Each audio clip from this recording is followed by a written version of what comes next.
mental health counselor, correct? That's correct. You don't have a PhD in psychology or a doctor of psychiatry, correct? That's correct. You're not a licensed clinical social worker? Nope. Correct. You haven't had the opportunity to watch the hours and hours of video of the offense in this case, have you?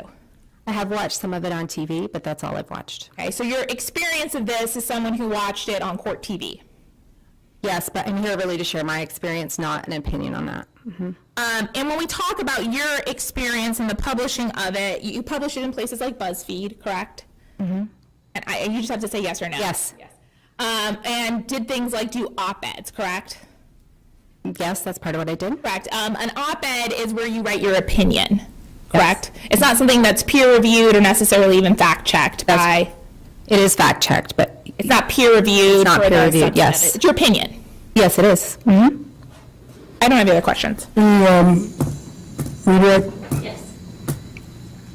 I want to respond first to the state sort of talking about your experience. You said that you've spoken at a number of conferences, correct? Yes. So tell me about sort of your role in this field as an advocate. I mean, are people asking you to speak at conferences as a person who's personally experienced this? Yes, my role as an advocate is based on my personal experience and the fact that I'm willing to tell my story, which again, I said a lot of people are not willing to do because of the embarrassment and shame around this type of a topic. But I think it's very important because we need solutions. This is a hidden crisis in the adoptive community. But I am speaking as a parent, yes. And the state mentioned some of the publishings that you had done. I mean, we're talking major newspapers, NPR you've spoken on, is that correct? Yes. And you've also spoken on the news about being sort of your personal experience with reactive attachment disorder, right? Yes. You said you didn't have any firsthand knowledge of this case. How many families have you helped personally? I've had correspondence with hundreds. And those are all people with adoptive children or children with reactive attachment disorder, correct? There may be some people who think their child might have it and are not yet diagnosed. But and certainly when you speak with those people, you are not personally offering psychiatric or psychological opinions. So sort of what are you giving to those families? What is your role as an advocate? I see my role as affirming them in the challenges that they have and then pointing them in the right direction. So I try to make sure that people are getting good advice, that they're being sent to reputable organizations for help.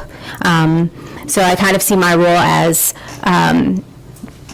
helping people understand what's going on so that they can move forward faster than I moved forward.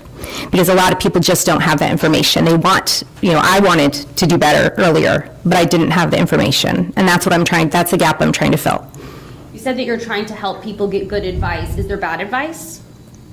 There is some bad advice and some good advice, but there's a lot of advice, yes, because parents are giving parents advice in the absence of having treatment for this. Okay. You also said that you don't have firsthand knowledge of course, you were not living in the home with Tim and Tracy Ferriter, correct? Correct. Did you watch this trial? I watched most of it. Okay. And did that include looking at or reviewing some of the behaviors that were discussed of the child? Yes. And is that consistent with what you personally experienced? I'm going to object and say improper. I don't allow that question. She's asking only about her personal experience, not her opinion, your expert opinion, so I'm going to allow it. Yes, I've experienced some of those behaviors with my child. I don't have anything additional. All right, thank you, Ms. Murad. Is this witness excused? Yes. All right, now you may step down, thank you. Ms. Murad, call your next witness. Your Honor, my next witness, I have to see if he's on Zoom, is Father Prescott, and unfortunately my eyesight is failing me.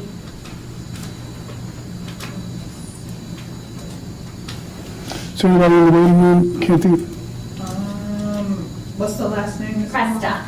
Yeah, it's in the waiting room. All right, you can bring A him. minute, okay.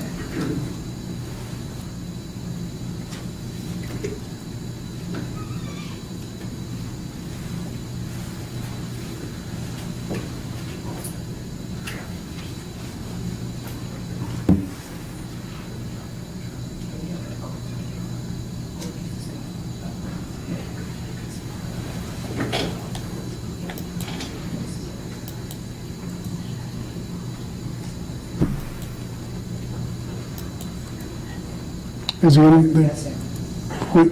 what's his name? It just has an initial with the last name.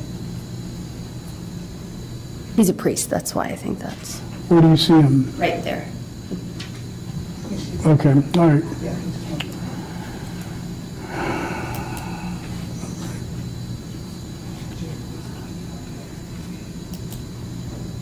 All right, Father Presta, can you hear me? Yeah, it's just under the number.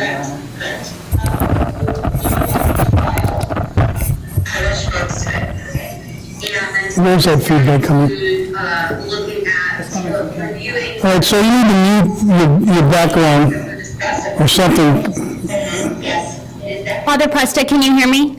experience? I want to ask that question. She's asking me about her personal experience, not her opinion. Your expert. Father Presta, can you hear us? I experienced some of those behaviors with my child. Remember, He's not muted. Is this witness experience? Is that kind of experience?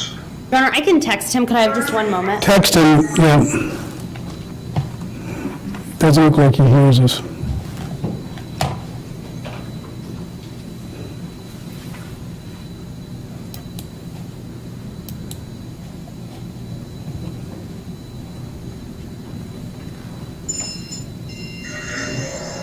That's a text message he just received, I think.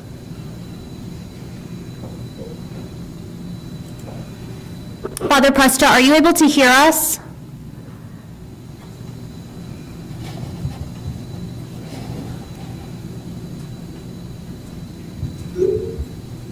Okay, he cannot hear us. So what I will do while we sort that out, Your Honor, is I will have Tim's mother make a statement, and then I will, if we can mute Father Presta, because I don't know that he entirely... I can Oh, can you hear us now? hear you now, yes. Oh, wonderful. All right, Father, raise your right hand, please. Do you swear to tell the truth, the whole truth, and nothing but the truth, so help you God? I do. All right, you may begin your inquiry, Ms. Morad. Thank you. Father Presta, could you just introduce your full name, please, so that we can have it for the record? My name is James Preston. Where do you work, Father Presta? I'm a priest in the Archdiocese of Chicago, and I'm the pastor of St. Emily Parish in Mount Prospect, Illinois. And I believe you've prepared a statement to read to the court on behalf of Tim Ferriter. Is that correct? Yes. Okay, could you go ahead and read that statement, please? Yes. My name is Father James Presta. I'm a priest of the Archdiocese of Chicago. When I was ordained in 1986, I was assigned to St. Christopher Parish in Midlothian, Illinois. During my first few weeks in the parish, I met Tim's mother and stepfather, Maureen and John McGraw, who lived a few doors down from the church. They had 5 children from Maureen's first marriage, and Maureen and John would then have 3 other children of their own during my years at St. Chris. So a total of 8 children in this blended Ferriter-McGraw family. Tim was the 3rd of 8 children. He was in 5th grade when I arrived in the parish. He and his older brother Patrick were altar servers at St. Christopher's. Because I was one who trained the servers, I knew Tim. I also became friends with his family and was often invited for dinner at their home. I knew Tim also because I taught classes at St. Christopher Catholic School, where all the Ferriter children were enrolled. And in particular, Tim was in the 8th grade when I taught a course in Spanish. He was a very good student. In 1993, when I was assigned to another parish, in the Martyrs in Beverly Park, Tim's family had moved into Lenox, but I continued to remain friends with the entire family. Of the 8 children, I celebrated 5 of their weddings, and I presided over the wedding of Tim and Tracy Ferriter. I also baptized some of the children. Tim has been a very faithful Catholic layman. He was instrumental in working with Tracy to become Roman Catholic. I've known Tim as a very kind and caring, compassionate man, a good son, husband, and father, a wonderful provider for his family. Tim came from a very loving Catholic family. I've always found Tim to be hardworking, sincere, and respectful, very friendly and outgoing, and a real people person, a man who was responsible and a man of his word. If I asked Tim to do something for me, I knew he would do it and do it well. I have nothing but good things to say about Tim. Candidly, I was not aware of the issues Tim was having with Ronan or how he was handling it. He never confided in me about any aspect of his family life in the family home. And what I learned, Tim has made some very bad and poor choices in dealing with his son's behavior. I was certainly distraught to hear what happened in their home regarding some of these behavior problems. This doesn't seem to be the Tim Ferriter I've known over the years. Yet I know that Tim has a good heart. I know he's always tried to do the right thing in life, and the person I've known over the years. I know he has no criminal record. I hope that the court would at least look at his past clean record and good character. As a Catholic priest and believer in God's unconditional mercy and love for his people, I believe Tim is worthy of the court's mercy. In Luke's Gospel, chapter 15 of the parable of the prodigal son, the father forgives the son for all he's done, including disowning his own father. I would hope that some mercy and compassion would be shown to Tim for the good he's tried to do for his family, despite making very poor and awful parenting decisions with his son. And indeed, Tim has been a great friend and a wonderful support to me as a priest over these past 37 years. Thank you so much, Father Presta. I don't have anything additional for this witness, Your Thank Honor. you, Ms. Moore. Ms. Coakley, any questions? No, he's just giving a statement. Okay, all right, okay. All right, thank you, sir. You can remain in the Zoom area. We'll put you back in the general population. Your Honor, I'm not sure that he's... Yeah, we're muted. Thank you. Okay, all right, call your next witness, Ms. Moore. Your Honor, just a brief statement from his mother, Maureen McGraw. If it's just simply statements, they can do that from the podium. They don't need to be on the witness stand for that.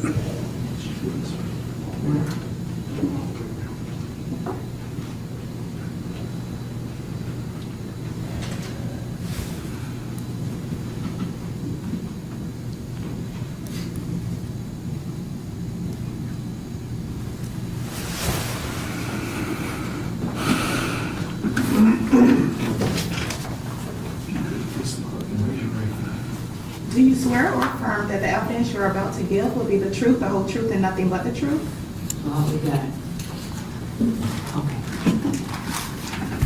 Whenever you're ready, Maureen. Okay, good afternoon. As you know, I'm Maureen, mom of Tim Ferriter. Well, I say I don't condone Tim's behavior. That behavior was atypical. Tim has always been a loving and gracious son. He was never a problem and never really got into much trouble, despite the closeness of his brother. Well, he and Pat used to get into little rows, but they never got into outside trouble outside the house. He was always active in sports and school activities. He was active in our church, serving as an altar server every Sunday, as Father Presta just said. Many people have said nice things about Tim, and everything said is true. I remember so vividly that when Caitlin, who is my number 7, was born, he was so excited, Tim was so excited with her presence in our home that he used to take her for a walk almost every day in her stroller. Tim was always exhibited a great love for family. As he grew older, his love for his own family was apparent. He and Tracy, on their own dime, went down to work with poor kids in Honduras. They were down there for about a year, and they were teaching down there. Tim and Tracy spent that year out of the goodness of their hearts. Years later, that love for children was shown again when they departed to pick up Fiona and then again a trip to get Ronan. To me, these actions were actions of love. I'm imploring you, Judge Coates, to show some mercy on Tim. I'm going to be 74 next month, and I would like to spend some time with Tim before I go. I love Tim very much, and I respect him as a person, as a son. Thank you very much. Thank you, ma'am. Thank you, Maureen. And Your Honor, before Mr. Ferriter allocutes, the state and defense did agree to 2 stipulations. I was unable to print them out this morning, but may I read them into the record? You may. Any objection? Okay.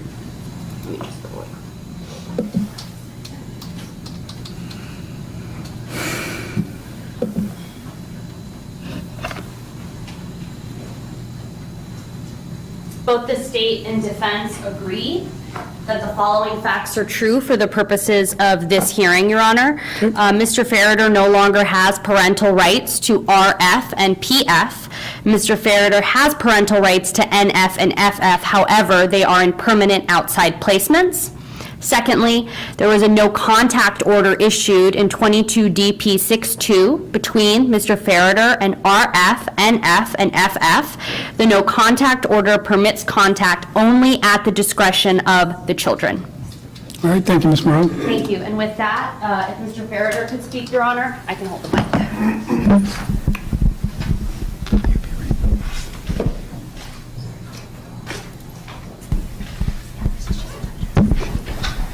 All right, can you administer the oath, Madam Clerk? Do you swear or affirm that the evidence you're about to give will be the truth, the whole truth, and nothing but the truth?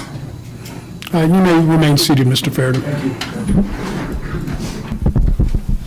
From the day I was born on the Marine Corps base in Quantico, Virginia, until this very day,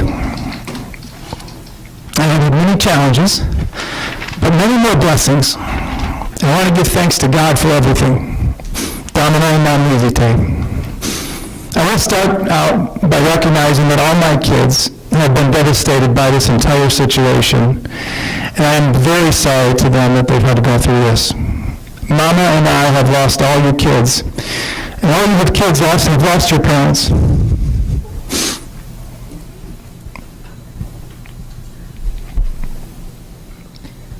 Sorry. Take your time.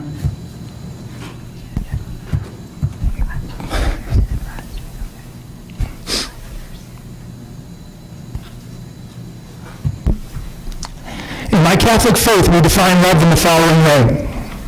Love is willing the good of the other for other. Let me say that again. Willing the good of the other for other. What do I mean by this? I'll give two examples. If at 2 a.m., my wife or I got out of bed to attend to take care of a crying baby, Fiona, Ronan, Noah, or Pierce, that act of getting out of bed to take care of a crying child is not necessarily for the benefit of Tracy or myself. It's the benefit for the crying baby. Another example, a family of 6, we as a family of 6, Tracy, I, Fiona, Ronan, Nola, and Pierce, would routinely visit nursing homes. We would ask to visit the elderly people who never got visitors. Bringing the kids would always burst with smiles on the faces of everyone. This act was primarily for the benefit of the elderly people in the nursing home, not for the 6 of us. Everything I did was out of love. I pray that as a father, you empathize with this. My life is not about me. Rather, my life is about giving it up in life, especially for my family, while willing the good of the other for other. Next, I want to speak directly to my family. Ronan, I love you. Your mama loves you. We're all very sorry for everything. Everything you have gone through, and everything you continue to go through. I am empathetic to where you are placed now. I did all that I could to help you avoid that. As your father, I wish I could be by your side now and stand strong with you. I thank you, Ronan, for your honesty and courage when you spoke of mercy a few weeks back. Ronan, you were my first boy.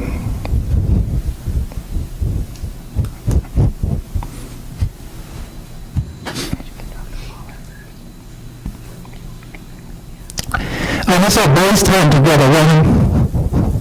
Our outings together.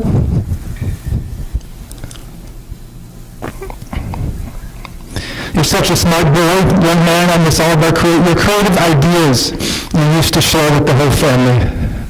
We could always depend on you to come up with something creative and to build something that needed to be built.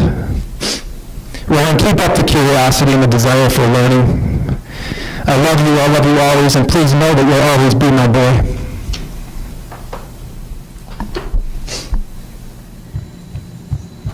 Fiona and Nola, my beautiful girls, I'm deeply sorry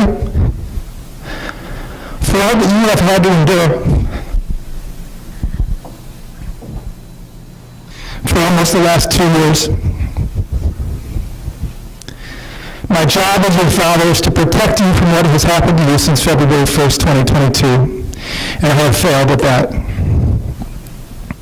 Please know that I love you both now and forever, and nothing will ever change that. For I am convinced that neither death nor life, nor angels, nor principalities, nor present things, nor future things, nor powers, nor height, nor depth, nor any other creature would be able to separate us from this love, from the love of God in Christ Jesus our Lord. You are both resilient young women, Fiona and Noah. And in the end, everything will be okay because God has a plan. Fiona, when you are ready, feel free to reach out to your extended family, including the grandparents. Everyone loves you, Fiona, and are waiting with open arms to embrace you, to love you. In the end, Fiona, all you have is your faith in your family. I miss, Fiona, I miss your sweet personality, your beautiful smile, and our intellectual discussions on literature, current events, religion, and other inspiring topics you came up with. I miss watching Hamilton with you. I miss hearing you sing the songs. I miss listening to the Beatles with you and Coldplay with you. I miss going on daddy-daughter dates with you. I love you always. I will love you always. You are my girl. Nola, your energy and personality always fills the room, and I love that about you. You are talented in so many ways. From your baking birthday cakes for everyone every year to your athletics. In my heart, I will always be in the stands cheering you on.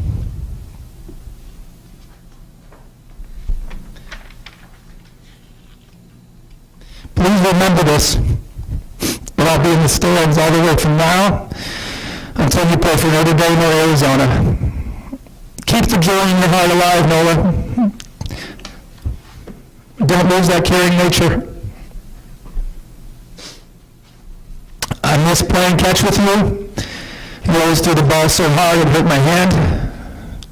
I miss shooting baskets with you, playing horse one-on-one, watching you dribble between your legs and around your back. I miss coaching your various teams.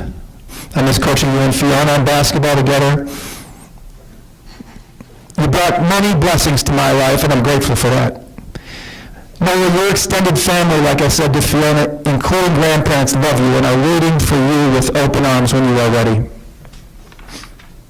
They are your only family, Noah, and they miss you dearly.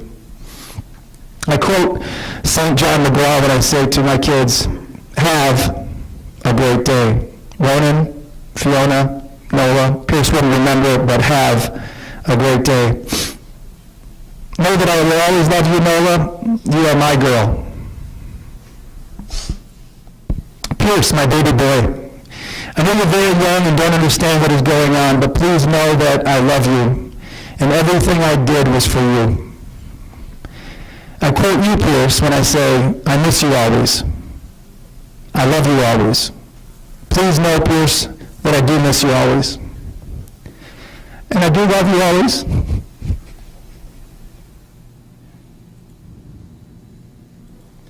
I hope to be able to play hide and seek with you again, to be able to coach your t-ball team again, and to be able to go on bug adventures with you again. By the way, Noah, Pierce is also hitting from the left side of the plate, as I know you are, and he has a couple of home runs already, so watch out. Tracy, my beautiful, selfless, loving wife, you always do everything for our kids and our family first, and take care of yourself second. You are the most selfless person I know. We love all of our kids the same and initially adopted Ronan from Vietnam, so Fiona did not have to grow up without an adopted sibling, and so she had another Asian kid with her, as she would be a minority where we lived. I miss all of them, and I love all of them, as I know you do. We would do anything for our kids. Once all the kids were taken, the house was silent, and all the beds were empty. We began this sad, sad journey together. And now we have even been separated. Please keep your faith strong and know that please keep your faith strong and know that as none of this makes sense, we must believe that God has a plan. We know that there must be a bigger reason for all this suffering. We know we like this, so I'll say this to you. When the storm comes, do like Simon Peter and keep your eyes on Jesus.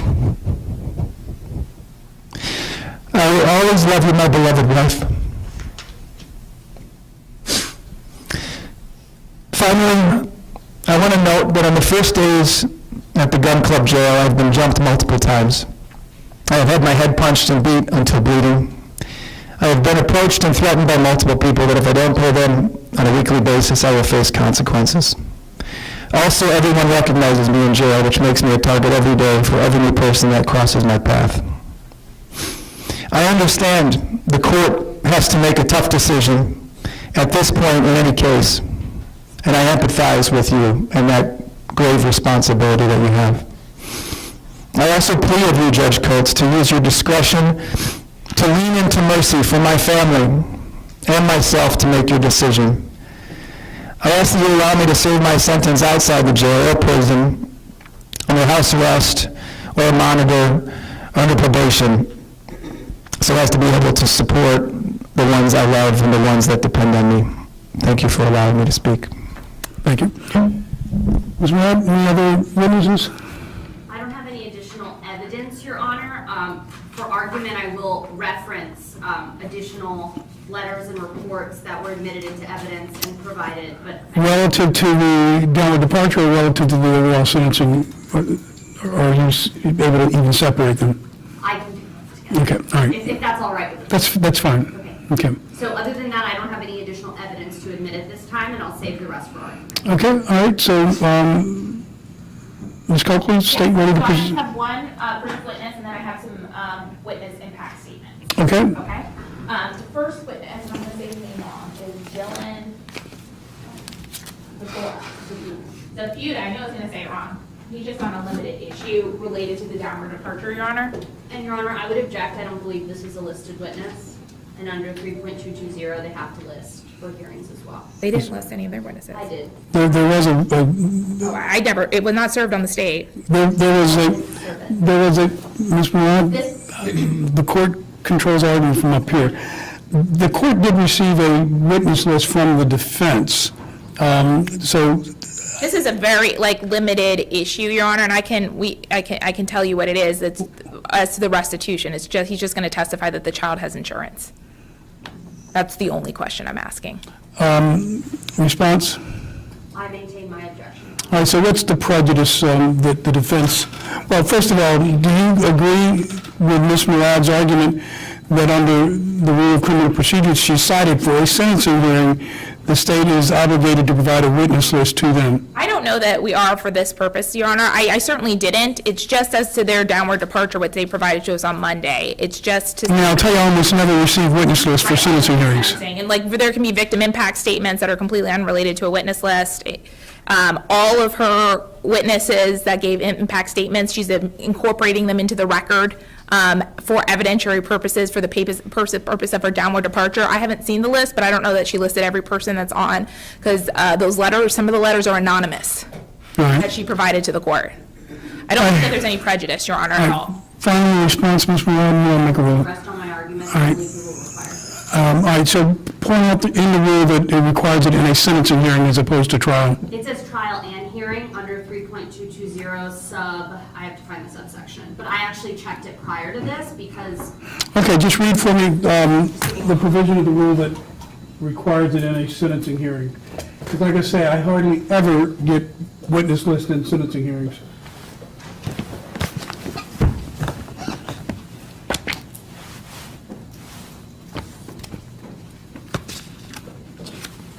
No, it's not a big deal. I don't need to call him. Don't worry. You gonna withdraw it? Yeah. Okay. All right, let's move on then. All right. If I can just have 1 second.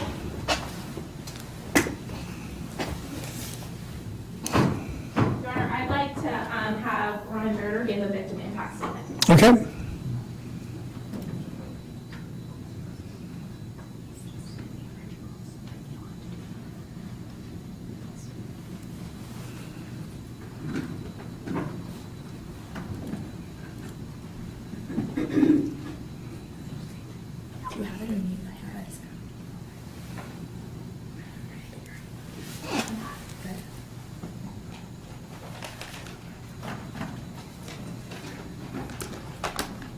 Let's administer the oath to him. Sure. Raise your right hand. Madam Clerk, if you could administer the oath. Do you swear or affirm that the evidence you are about to give will be the truth, the whole truth, and nothing but the truth? Yes. Okay. All right, you may proceed.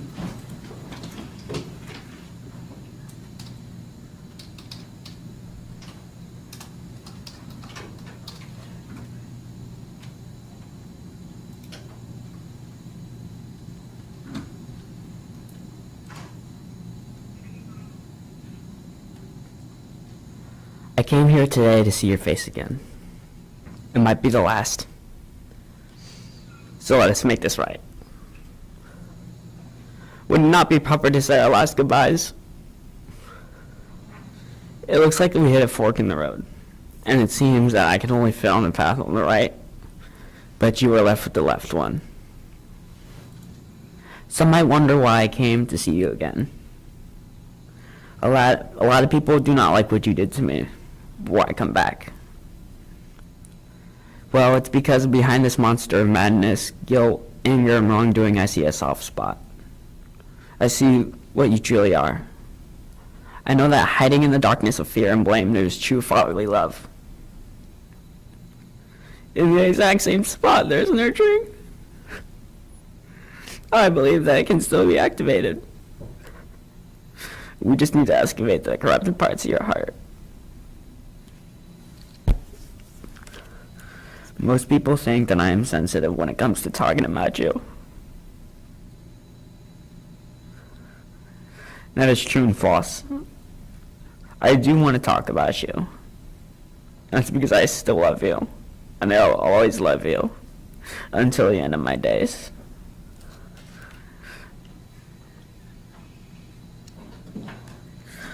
I just wanted to say that I wish you never did the things you did to me.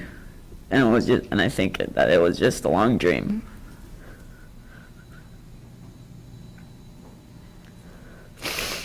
I want to say that you never left. When every day passes since we last made contact, I feel like everything is slowly taken away from me. I want to say I miss those brown eyes. I miss knowing what you're doing. I also miss knowing how your day has been.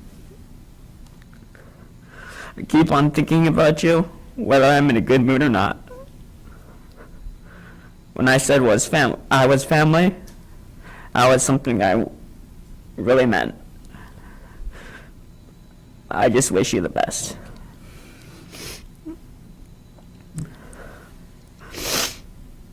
I want to say that you were everything I needed all along.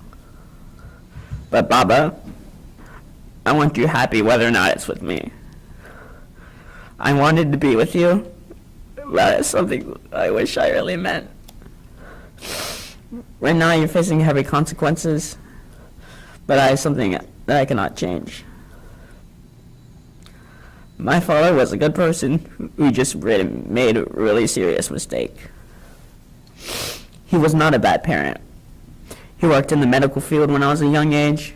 We went on to out-of-country vacations, such as Canada and France.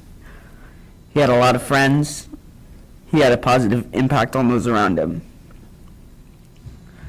But we got to remember that a mistake was made, and trauma lasts. It can burn through people's brains, souls, hearts, and destroying everything in its path. It creates pain. It creates suffering. It creates hate. And the last thing I want to do is hate. A lot of people dislike you because of your actions, and some have feelings of hatred. However, I still love you, and I will continue to love you for the rest of my days.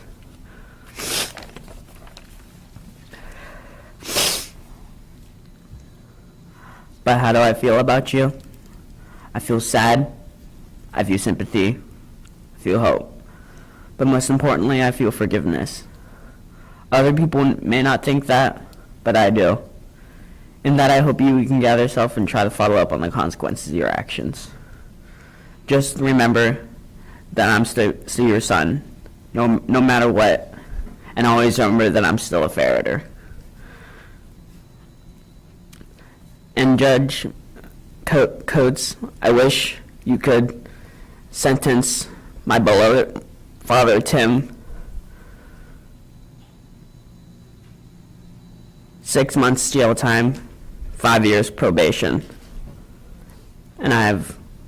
And true mercy is not just from the heart. It's the will of the victim to accept mercy that he has received for his wrongdoings.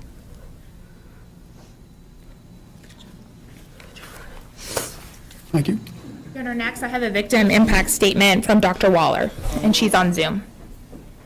Okay. Your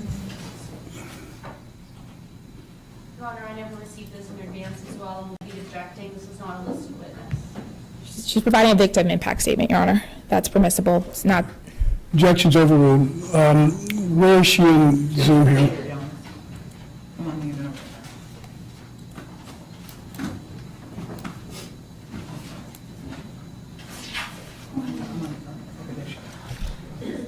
All right, Dr. Waller, raise your right hand, please. Do you swear to tell the truth, whole truth, nothing but the truth, so help you God? I do. All right, you may proceed with the statement. Thank you, Your Honor. My name is Dr. Nikki Waller. I'm a licensed clinical social worker. I've been providing trauma therapy and support to Fiona, Rona, and Nola Ferriter since shortly after they were removed from their parents' care and entered into the foster care system in February of 2022. The statement was approved by all three of the Ferriter children, Rona, Fiona, and Nola. But I'm specifically here to talk about the impact that Mr. Ferriter's behavior had on the Ferriter daughters. Trauma bonding is a process that occurs between a victim and a perpetrator. The victim becomes reliant on the perpetrator to meet their basic physiological needs. Your Honor, I'm sorry to As interrupt. time passes, Hold on a sec, Doctor. I am going to object to relevance, Your Honor, as it relates to the victim impact of the daughters, as they are not listed victims in this case, and it's irrelevant. I believe that the only victim impact that will be relevant is RF. Response? You can consider broader impact for the purposes of sentencing. They provided numerous letters about all of his good character, and so the impact of his actions, they want you to consider his good acts and the impact that he has had positively on the community, but they don't want you to consider the impact that he had negatively. It is completely permissible consideration in a sentencing hearing. All right, the objection is overruled. I will continue to allow you to proceed with your statement, Dr. Waller. thank you, Your Honor. The victim becomes reliant on the perpetrator to meet their basic physiological needs. As time passes, the victim becomes grateful to the perpetrator for allowing them to have the basic fundamental things that humans need to grow and to survive. Abused children are uniquely trauma bonded to their parent perpetrators. Children generally rely on their parents for their physiological needs. They also rely on their parents to provide for their safety, security, and love and belonging. As parents provide these essential tools, children learn to become social, safe, and independent. Most children who are abused and deprived of their fundamental needs by their parents start to develop neurobiological differences. Over the years, these children become conditioned to believe that the things that their parent perpetrator provides to them are normal. The victim believes they are loved, supported, and cared for despite the treatment that they're receiving, even when the situation is very different. The victim in return develops a deep love for their parent perpetrator, many times believing that they are to blame for any mistreatment or mistakes that have taken place on the parent perpetrator's part. The victim will defend their parent perpetrator to others and even take on a blame role for any behaviors that they believe are their fault. I've had the unique opportunity to process with Nola and Fiona Ferriter their beliefs, fears, tears, rationalizations, and realities about what has happened in their family. The hardest thing for the Ferriter daughters is the ongoing betrayal that they feel. Each of them is depressed, anxious, and afraid, but mostly they have a deep sense of betrayal from their parents and extended family. They love their brother, they love their parents. Fiona and Nola both understand that Ronan is trauma bonded to their parents. They wonder how long it will take for Ronan to heal and for the trauma bonds to break. They both wonder if Ronan's trauma bonds will ever break or if their brother will even survive the abuse that he's endured. The betrayal that the girls have comes from the deep and relentless misrepresentation of their brother and his behaviors to the general community by their parents, the media, and their extended family.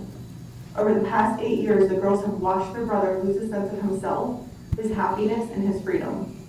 They remember the lock outside the door when he was under 8. They remember when their parents first removed Ronan from the family home when he was about 10. This happened just after a new baby took his place and his bedrooms. The girls remember Ronan put into the room in the garage, locked from the outside.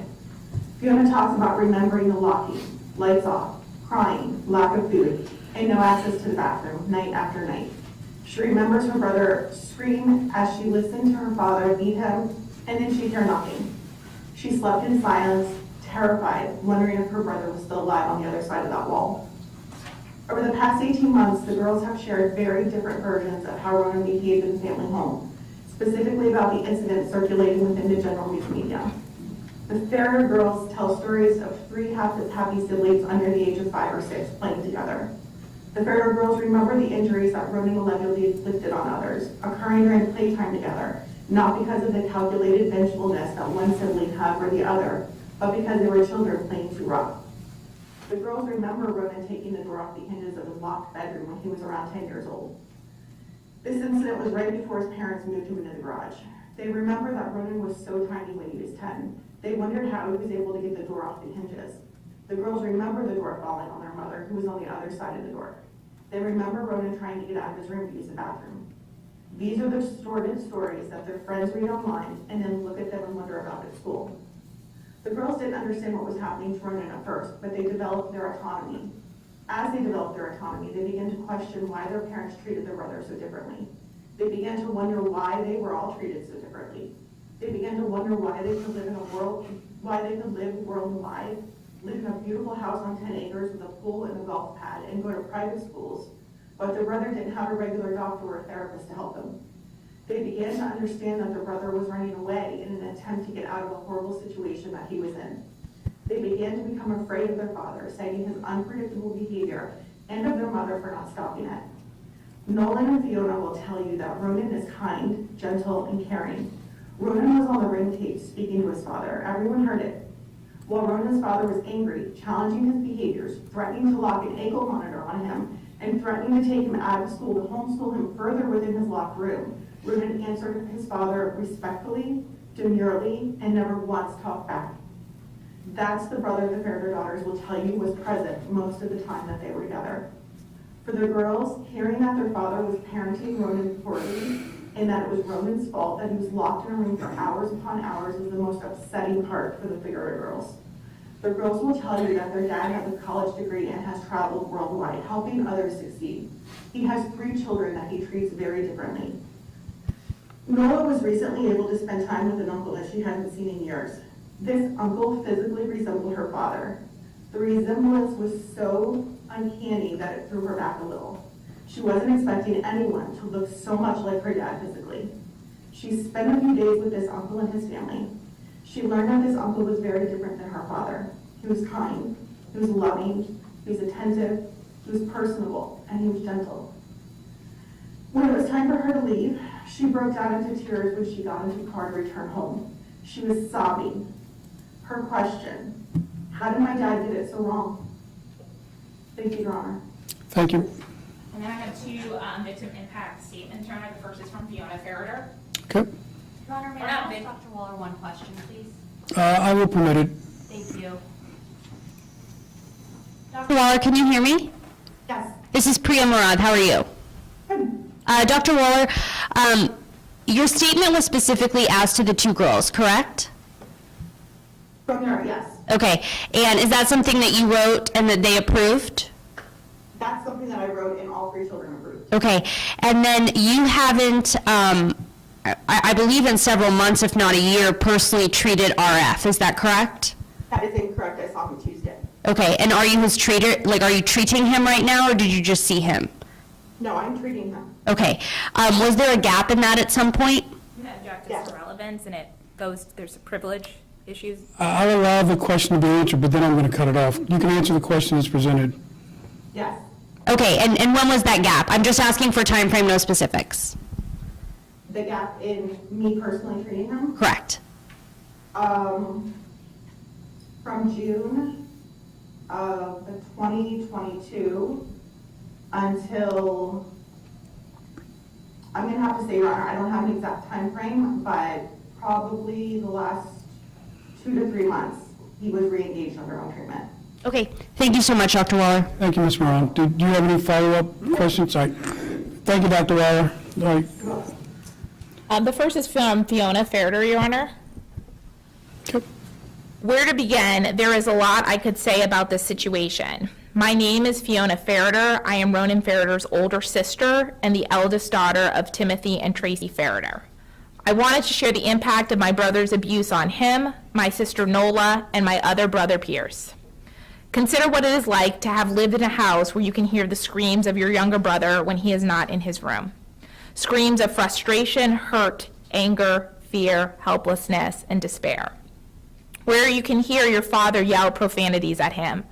Where I could hear my father beat him to the point where my brother was no longer screaming, but crying out in pain and barely able to answer questions. I thought it was over after I heard my dad slam the door shut and storm up the stairs. But no, it was just the continuation of a cycle I knew would start again. That happened too many times to count. It was the same thing. It became a routine. And I couldn't do a thing to stop it. All I could do was hope the storm blew over and that no one else would be targeted. Nola, Ronan, and I all played the game of hot potato with a bomb that could explode at any moment. Who was going to face Tim's angry tone next? Was he going to rage? Would he slam the door? Would he shout? Or was he going to stuff his anger down his throat and plaster a smile on his face and let us off with a warning? No one dared push him past his limit. We didn't want to be the next person locked in our room or restricted from leaving the house. I learned to clam up when those eyebrows drew together and those eyes darkened. We learned to ask for things at the right time when he was content. I tried yelling back once. It got me nowhere. He disregarded my attempts to get him to listen. All he could see was disrespect. All he could hear was a rude daughter. The moment I discovered that he couldn't hear me, I snapped my jaw shut and matched his glare. I looked for any sign of an understanding father. He couldn't see or hear the daughter that just wanted her Baba to understand her, to listen to her for once. That's all she wanted that dark night when she looked up at her father's unyielding face. Instead, she went to bed with angry tears and left behind a stone statue of a parent. When we went out, we all put on the best family faces. We were the perfect Ferriter family, and we were the Ferriter kids, perfect, polite children, each with our own strict roles. But if you looked closer, you would see the cracks that opened every time the door shut and we were in our own home. You'd see that the oldest child who watches her family silently, trying to keep it from fragmenting. You'd see a middle brother slowly start to stop smiling in pictures. Then there was the younger sister, who, despite seeming like the golden child, barely opened up to her parents. And finally, there is the baby, who fortunately is not quite old enough to fully understand the thin layer of glass his family walks on. We were all actors, pawns in the game of life my parents wanted us to play. My brother ran away several times. These are the two major instances that I can remember. The first night he returned seemingly shocked and slightly dazed. He never told me what happened. To be honest, I probably saw less of him after that. The second instance, he didn't come back. I remember my mother sending me down into the dark of Arizona to our driveway to call for him. She thought that he might be more likely to answer me than her. I wanted to ask her if she knew why. It's not right that a child should not come home when their mother, who should care for them, calls them. But of course my brother didn't. So I walked down that driveway and called for him. Even though I called for him, I whispered to myself, "Don't come back. It will be so much worse if you come back." By then, I was past the sensor that our driveway had and was looking out into the inky blackness of the night. For a moment, I considered how easy it would be to run after my brother. After all, my mother was on the porch and the sensor wouldn't be able to tell. I had the chance. But where would I go? And more importantly, who would take care of my other siblings? So I turned back and walked back inside the house. That night was scary. My younger sister came into my room and we had the most serious discussion, maybe longest discussion we had ever had in a while. I could tell that we both did not feel safe in the house. So I offered to have her sleep in my room with me, something we hadn't done since elementary school. I put the bell on the door and told her if it happened, we would hear the bell and be ready. We talked about our parents. We wondered if they would ever divorce because we could hear them shouting at each other. Eventually, our brother came back. Things got worse. They started to keep him in the laundry room with no pants. One time, they blocked up the door with boxes so he couldn't get out.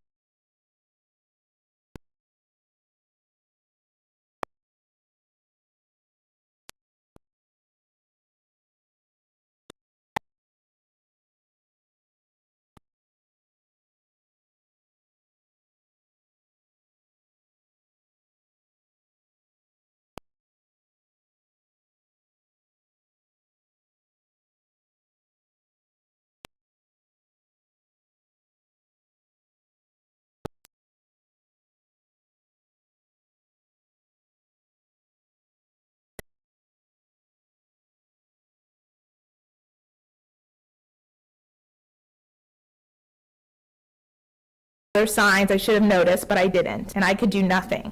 I couldn't do a single thing to stop any of it. I couldn't stop my father from grabbing my brother by the back of his neck. I couldn't stop my father from lifting my brother up the wall with only one hand on his neck. I tell the same story every time, and it's still on my mind. What if my father had killed my brother? What if he had died that day in front of me? What if he had suffocated or his neck had snapped? What if it happened and I didn't see? What if I woke up one day and my brother was no longer with me? They could say it was an accident, but that's not the point. My brother would have died because of my father's anger. All I wanted was my father's approval. That's all we wanted. We wanted to hear him congratulate us on a job well done. When we were younger, we heard the praise, but my brother slowly stopped hearing it. In exchange, he heard crass language coming from a man who was supposed to be his caretaker, his protector. I know my brother was hyper. He needed something to do. He needed more attention. He did not need to be told that he was going to end up in jail if he kept acting the way he did. He needed guidance of what's right and what's wrong. He did not need to be slapped like a bad dog. He deserved answers and more help. None of that was given to him. We moved to Florida the night after my winter formal. One night I was with one of my friends. The next morning I was in a car ride out to Florida. I still had my friend's rose and chocolate he had given me as a gift with me in the seat. I remember sitting in my room even after it had been put together. It felt like I was living in a stranger's house, like all this was all temporary, a poorly planned joke. It felt like we were on vacation and were going to go back any time, and secretly I wish we did. We did end up moving, at least my siblings and I did, but not in the way we imagined. My brother ran away again. He did not come back and everyone got tense. My father got even more angry. One night, my sister and I were tasked with cleaning the kitchen. We cleaned and went to our rooms. Then suddenly we hear our father grumbling in a loud tone. He slammed open our doors and asked us why the counters were still dirty and bellowed at us some more, asking if he had to do everything himself. My sister started crying and we silently rewiped the tables. I retreated to our Florida room with my phone. My sister told me she was going on a bike ride. I numbly nodded and went to call my friend. I didn't know what to do. My father came out of his room once and I watched him grab a drink and then hide away back in his room. It didn't quite register with me that my sister had just gone for a bike ride in the middle of the pitch black night. I don't think I would have been surprised if she didn't come back. Running away was no longer an improbability. She did come back and we wondered what the next thing would be. At some point, my parents left the house to go to a softball tournament and my father left the country. I was home alone. I rode my bike from school and band sessions. I was told not to let my brother in the house. I was alone in a new house with just the dogs for company. As of right now, I cannot remember the in-between. The next few things I remember include leaving my room one night and seeing policemen talking to my mom. I remember being afraid of the way they peered around the corner at me. I didn't know what they were talking about. Then I remember someone coming in and taking pictures. We were pulled out of school. As a student who was not known for being a troublemaker, the day I was called to the front office was odd. Someone escorted me to the office. I heard the police announce over the walkie-talkies that I was on my way to the office. I was told over and over again that I wasn't in trouble. I was driven in a car to a meeting point. My sister was in another group of people. We were told to turn off our phones so they couldn't be tracked. We were driven to a place in a state of semi-confusion. Soon we were seating in a building waiting to be asked questions. I knew exactly why I was there. I knew exactly what they were going to ask about. I cried. I felt so guilty. I felt like I was betraying my parents. But a part of me knew all of this was a long time coming. Then we were shuffled to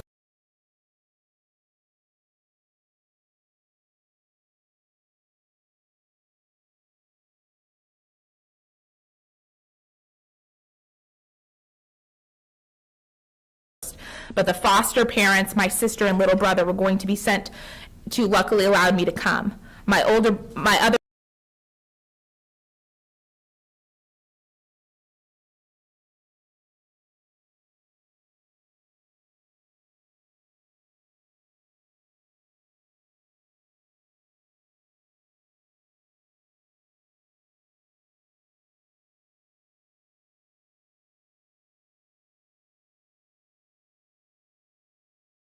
why me, why us, this isn't fair. Ronan was a child. I have seen what my parents have been saying, and all of it is a bunch of empty excuses, a bunch of flimsy covers for atrocities they committed. Yes, Nola got sent to the hospital.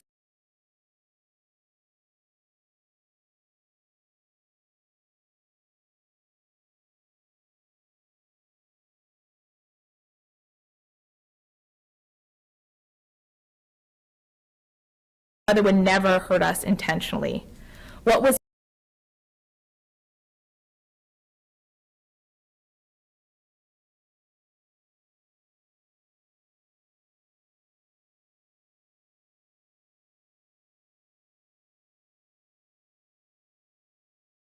he was moved from his room in the house to a place in the garage. That room stank. He was rarely left alone, and it was often dark. He was sent there for a variety of reasons. These range from major behavioral issues to the most minor issues, such as talking back, which was usually just trying to explain himself. Most of the time, it was these little issues. I sent my father into a rage, and my mother followed in his footsteps. If he said anything, it would be talking back, and if he said nothing, it would be rude because he wasn't answering his questions. Again, I ask, what is a kid supposed to do in that situation? It's not fair. I couldn't do anything about it, and I should not have been worried about doing anything. I should not have had to worry and continue to worry for my brother's life. Nola have to be so angry about her parents. Ronan should not have to feel so guilty about the abuse inflicted on him. Pierce should not have to grow up without his siblings. My siblings and I should not have to see our last names in the news. We should not have to see our parents' mugshots. We deserve as regular of a life as we can get. I know I want that for them at least. Thank you for taking the time to hear me. Fiona Ferriter. Thank you. You have another statement, Ms. Coates? Yes, Your Honor. This one is from Nola Ferriter.